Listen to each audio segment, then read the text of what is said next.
Ketika tamu bulanan datang, banyak wanita yang mesti berhadapan dengan banyak masalah menstruasi yang bikin senewen. Mulai dari perut terasa kram, mood menurun, badan terasa lemas, hingga perasaan lebih sensitif harus mereka hadapi selama beberapa hari. Sebenarnya, masalah menstruasi tak hanya seperti yang disebutkan di atas, sebab ada juga wanita yang mengalami nyeri yang tak tertahankan. Nyeri head atau dysmenor ini merupakan kram otot yang dirasakan pada perut bagian bawah. Biasanya muncul sebelum atau ketika mengalami menstruasi. Yang bikin resah, nyeri ini terkadang bisa cukup parah dan menyebar hingga ke punggung dan paha. Bahkan, rasa nyeri ini bisa mengganggu aktivitas sehari-hari. Nyeri head ini berbeda dengan sindrom pramenstruasi atau PMS.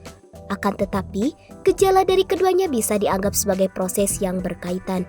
Nah, ngomong-ngomong soal nyeri head, seperti apa sih tanda nyeri head yang berbahaya atau tak boleh diabaikan? Yang pertama, nyeri head yang abnormal cenderung mengganggu aktivitas sehari-hari.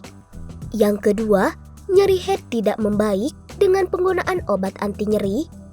Yang ketiga, nyeri head yang abnormal terjadi secara tidak teratur tiap bulan.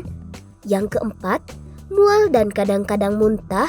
Yang kelima, tinja encer. Yang keenam, nyeri saat berkemih buang air besar saat head. Yang terakhir, sakit kepala dan pusing. Gejala-gejala di atas bisa muncul sebelum atau ketika menstruasi dimulai.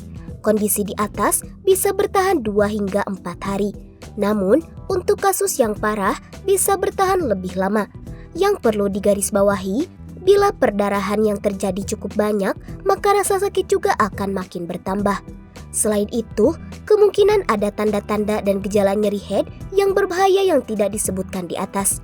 Oleh sebab itu, bila di rumah memiliki kekhawatiran akan gejala tertentu, segeralah bertanya kepada dokter.